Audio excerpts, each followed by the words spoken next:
Hola, me alegra mucho volver a reunirnos para estudiar juntas la palabra de nuestro Señor. El pasaje que nos toca observar es muy interesante, la sucesión de Elías con Eliseo. En la Biblia vemos muchas sucesiones de servicio y ministerio de siervos de Dios. Por ejemplo, Josué sucede a Moisés, Eleazar a Aarón, Salomón a David, Timoteo a Pablo. Pero ninguna de estas sucesiones tiene las características tan singulares como las que tiene la sucesión de Eliseo a Elías. Desde este suceso histórico podemos obtener muchos principios para aplicarlos a nuestras vidas hoy. Veamos. En versos anteriores habíamos notado que Elías le pidió a Eliseo que se quedara en ciertos lugares para ejercer el ministerio profético. Esos lugares tenían algo en particular. Existía en ellos una fuerte oposición idolátrica contra el ministerio de la verdad de los profetas. No solo del ministerio de Elías y Eliseo, sino de todos los demás profetas jóvenes que temían a Dios. Gilgal, Jericó y Betel eran ciudades que estaban en el territorio de Israel y tenían altares a dioses ajenos. Además, eran ciudades situadas al sur, muy cercanas al límite con el reino de Judá. Elías, al pedirle a Eliseo que se quedara en estas ciudades, le estaba dejando su carga pastoral y además de profética. En otras palabras, le estaba diciendo que estas ciudades necesitaban del mensaje de Dios con urgencia. También le estaba diciendo que debían procurar que la levadura de la idolatría de estos lugares no traspasara los límites y se introdujera a Judá. Este sentir es muy conmovedor. El corazón del siervo de Elías le estaba dejando a Eliseo su carga y celo por la santidad de Dios y su amor por la gente. Los pobladores de estas ciudades debían volverse al Dios verdadero y dejar atrás sus ídolos con los que provocaba la ira del Señor. Eliseo debía seguir proclamando la verdad en enseñanza y amonestación del Señor. Y también debía cuidar que el pueblo que estaba en Judá, al sur de Israel, que seguía obedeciendo, yendo a adorar a Jehová en Jerusalén conforme a la ley de Moisés, no se contaminara con las prácticas abominables del reino del norte. Hoy en día, igualmente, la carga de un pastor fiel es la misma. El siervo de Dios se duele por la condición de las personas que están alejadas del Señor, siendo esclavos de sus pecados. El llamado de Dios, el que sirve al Señor, hoy se esfuerza en transmitir la verdad de la palabra del Señor, para que se acerquen a Dios por la obra redentora de Cristo en la cruz. También el siervo fiel se ocupa diligentemente en enseñar la palabra de Dios a los creyentes de su congregación, para que los sentidos de estos creyentes, estos sentidos espirituales, se ejerciten y disciernan de lo que le agrada y desagrada a nuestro Dios Santo, para que aprendan a rechazar el pecado y toda especie de mal, y estén en plena comunión con el Señor. Además, que puedan dar testimonio del obrar del Espíritu Santo en sus vidas, para la gloria de Dios y de nadie más. Como Mateo 5:16 dice, así alumbre vuestra luz delante de los hombres, para que vean vuestras buenas obras y glorifiquen a vuestro Padre que está en los cielos. Esa es la razón de un testimonio fiel de integridad de todo creyente. Y esto es lo que anhelan los pastores, que son realmente, genuinamente llamados por Dios. Ahora, todo esto es para que se aparten del mundo y sus pasiones y que puedan servir de verdad a su Señor y Salvador. Elías le estaba dejando a Eliseo sus últimas indicaciones. lo que consideraba más importante y urgente que Eliseo debía de saber y tener en cuenta antes que partiera. Su corazón, de hecho, de Elías estaba puesto en estrecho, como lo estaba el del apóstol Pablo. Recordemos cuando él dijo en Filipenses capítulo 1, verso 22 y 24. Mas si el vivir en la carne resulta para mí en beneficio de la obra, no sé entonces qué escoger, porque de ambas cosas estoy puesto en estrecho, teniendo deseo de partir y estar con Cristo, lo cual es muchísimo mejor, pero quedar en la carne es más necesario por causa de vosotros. Seguramente que era el mismo sentir que tenía Elías cuando sabía que debía partir, pues Dios se lo había anunciado.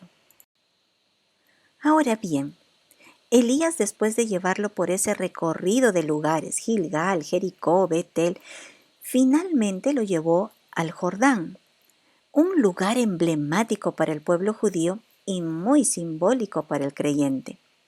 El río Jordán era el que dividía entre la tierra prometida y el pasado de rebeldía y esclavitud.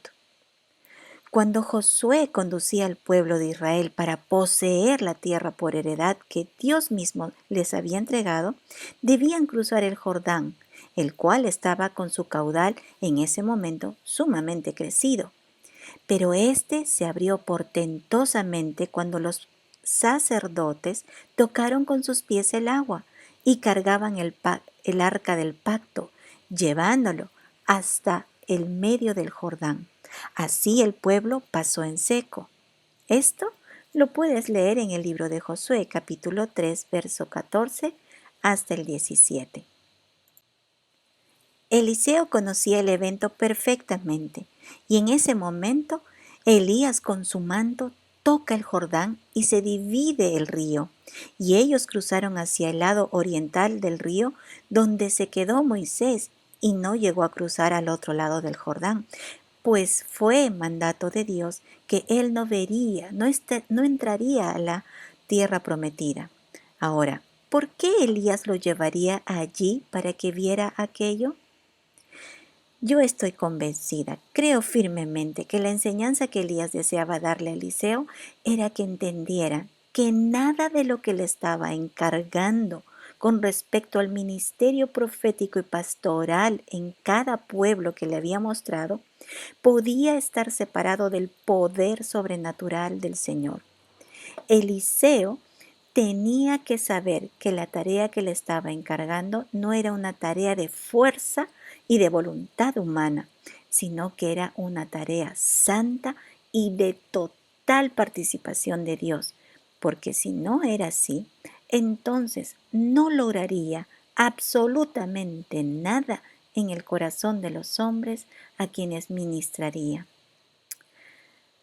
Últimamente, el pastorado se ha tomado como si fuera una profesión que solo se requiere una buena preparación, y con ello se puede llevar la tarea profética y pastoral, además de considerar que el pastor debe ser un líder, un coach muy carismático y contemporáneo, lo cual no es así para el Señor. Cuán equivocadas podemos estar las ovejas si pensamos tan limitadamente. El llamamiento pastoral y su función profética no ha cambiado desde que el Señor lo instituyó. Sigue siendo santo y este servicio al Señor debe realizarse con temor y temblor. Todo pastor, todo maestro con llamamiento genuino entiende que la obra se hace en el poder sobrenatural del Espíritu Santo, en dependencia total del Señor. De lo contrario, simplemente está acumulando hojarasca que en el momento de la prueba de fuego todo se quemará y de hecho sufrirá pérdida, como dice la Escritura.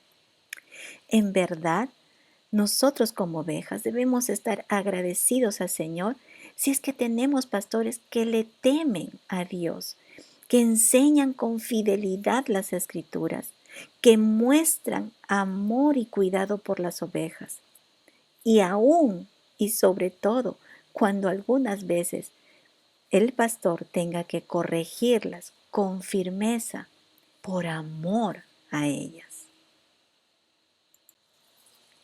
Elías le dice a Eliseo: pide lo que quieras que haga por ti, antes que yo sea quitado de ti. Y Eliseo le contestó: te ruego doble porción de tu espíritu sea sobre mí.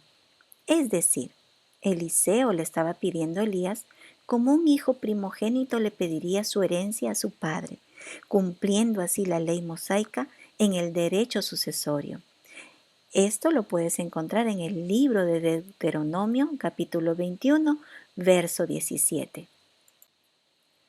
En otras palabras, Eliseo le estaba pidiendo que le concediese hacer lo que su señor Elías había hecho en presencia de Dios en su ministerio profético por la gracia y poder de Dios. Ahora, de tal manera que Elías le tuvo que responder: cosa difícil has pedido, porque esto sabía Elías que no tenía potestad para dárselo. Solamente por la gracia y el poder de Dios que pudiese otorgárselo. Este don no podía ser heredado, sino que la voluntad de Dios tendría que manifestarse para concederla a Eliseo. Para esto, entonces Elías le dio una señal. Es como si le dijera: mira, Eliseo, si tú me ves qué cosa va a suceder dentro de pocos minutos conmigo, entonces es la confirmación que Dios te ha concedido esa petición. Pero si no, no. ¿Saben por qué? Porque los dones espirituales no los puede dar un hombre, no los puede desarrollar un ser humano, sino que se reciben por el Espíritu Santo cuando uno ha tenido un nuevo nacimiento. El Espíritu Santo otorga dones a los hombres que han sido salvados por la sangre de Cristo. No hay otra forma. El Señor es tan bondadoso que está dispuesto a conceder a sus siervos los dones que necesitará para ejercer la obra que le está encargando, como los hizo con Eliseo. Solo que cada servidor de Dios debe entender que nada tiene que no haya recibido. Por lo tanto, no hay gloria en los hombres, sino solamente en el Señor. ¿Haces algo para el Señor? Dale la gloria a Dios. ¿Tienes dones que Dios te ha dado y que hay fruto espiritual con ello? Dale la gloria al Señor. Hemos terminado por hoy. Nos vemos en la próxima lección. Dios les bendiga.